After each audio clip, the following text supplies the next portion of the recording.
The ideal size group is somewhere around 6 individuals or 6 couples. In other words, think of it like this. Think of it in terms of a mathematical equation. If you have 6 individuals in 1 hour and each person shares for about 10 minutes, that'll eat up an hour. And if you have 6 couples and each person, that is, each person in the couple, have 5 minutes or 10 minutes per family unit, they have about an hour. I hope I didn't confuse you there, but the point is this: if you get too big of a group, you have a problem because not everybody will get to share. But if you have too small of a group, it puts more pressure on less people to share. So I want to talk to you a little bit about what to do if your group is too small. If you need to add people to your group, how do you do that? So let's say you have 3 people in a group of individuals, or maybe you have 3 couples. You just have 6 people in a couples group, and you know you need to add some people. So how do you do it? The first thing you need to do is you need to pray.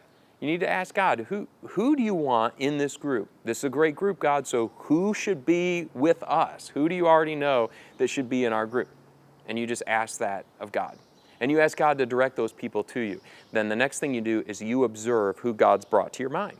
Who in your neighborhood? Who do you work with? Who do you sit next to in church? Who do you go to church with? Who do you know that would benefit by being in your great group? And then you talk about it as a group. I recommend that you don't just invite people to your group without everybody in the group already knowing this. So you talk about in your group, who should we invite? And maybe you share some names and you brainstorm who should join your group. And then as a group, you plot it out. You go, all right, let's invite these people. Maybe it's that one couple or maybe it's these 3 couples. You invite those people. And when they come, you make a big deal out of it. Don't just slip them into the group like no big deal. This is a big deal. You want them to feel warm and welcome so that they come back, so they don't reject you in your group.